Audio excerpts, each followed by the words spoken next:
Bonjour à tous. Dans cette vidéo, tu vas apprendre ce que c'est que le stacking ou preuve d'enjeu. Mais avant, tu devrais probablement regarder notre vidéo sur le modèle de consensus de la preuve de travail, qui est la méthode utilisée par le Bitcoin pour suivre combien d'argent chaque personne possède. C'est un peu complexe à comprendre, mais une fois que tu l'auras compris, ce modèle de preuve d'enjeu, qui est très similaire, sera beaucoup plus facile à saisir. Alors, qu'est-ce que la preuve d'enjeu? Voici d'abord une réponse de Manuel. Puis je vais l'expliquer de manière simple pour qu'un enfant de 5 ans puisse comprendre. La preuve d'enjeu est une méthode de vérification de la blockchain qui est beaucoup plus économe en énergie et moins risquée que la méthode de preuve de travail, qui est plus courante. Un seul mineur est choisi à la fois pour valider la blockchain, mais ce mineur doit verrouiller une partie de ses coins en garantie pour être sélectionné. Le mineur est puni s'il crée des transactions frauduleuses en perdant sa garantie et est récompensé pour les bonnes transactions par la création de nouveaux coins et éventuellement par les frais de transaction payés par les expéditeurs. Si tu as compris ça, tu n'as pas probablement besoin de regarder cette vidéo. Mais si tu ne comprends pas, regarde cette vidéo et tu comprendras à la fin. Il m'a fallu un moment pour bien comprendre ce que c'est que la preuve d'enjeu.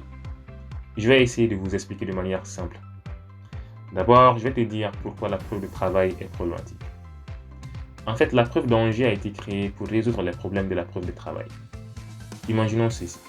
Dans la preuve de travail, disons que tu as des coureurs qui se préparent pour une course. Les 8 coureurs courent vers la ligne d'arrivée, mais certains d'entre eux ont un avantage grâce aux ressources dont ils disposent, comme des jambes plus fortes, un poids plus léger ou un entraînement plus long. Même si tous les coureurs arrivent finalement à la ligne d'arrivée, une seule personne gagne et elle reçoit la récompense, qui pourrait être un joli Bitcoin, tandis que les autres coureurs ont dû courir sans recevoir de récompense. Avec la preuve d'enjeu, tous les coureurs se mettraient en ligne, mais un seul d'entre eux serait choisi en fonction de plusieurs facteurs que nous verrons plus tard. Ainsi, on ne gaspille pas d'électricité ou d'énergie et personne ne court sans obtenir de récompense. Concernant les coins utilisant la preuve de travail, comme le Bitcoin, de grandes entreprises de minage rivalisent pour résoudre un bloc le plus rapidement. La preuve de travail n'est pas équitable pour les mineurs indépendants qui n'ont pas accès à des machines puissantes ou des super ordinateurs pour résoudre le puzzle rapidement.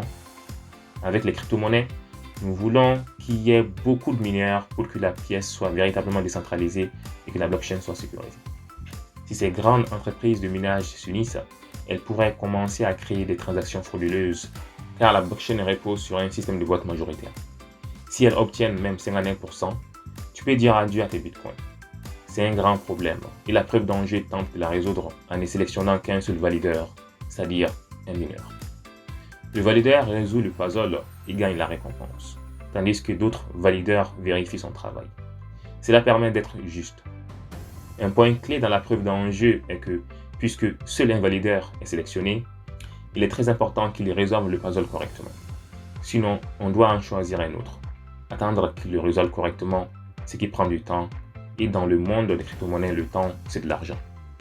Pour résoudre ce problème, on demande aux participants de verrouiller une partie de leurs coins, et les autres validateurs peuvent vérifier leur travail. Si ces validateurs se trompent, ils sont pénalisés et perdent une partie des coins qu'ils avaient verrouillés. Ce processus de verrouillage des coins en garantie s'appelle le stacking. En résumé, pour participer à une blockchain en preuve d'enjeu ou proof of stake, tu dois posséder des tokens de cette blockchain, les verrouiller ou les stacker afin de ne pas pouvoir les utiliser et attendre que le réseau te sélectionne pour valider des blocs. Si tu valides correctement, tu reçois une récompense de stacking, généralement une partie des tokens. En revanche, si tu valides incorrectement, tu es pénalisé et perds une partie des tokens que tu avais verrouillés. La manière dont les validateurs sont sélectionnés dans un système de preuve d'enjeu est également un aspect important.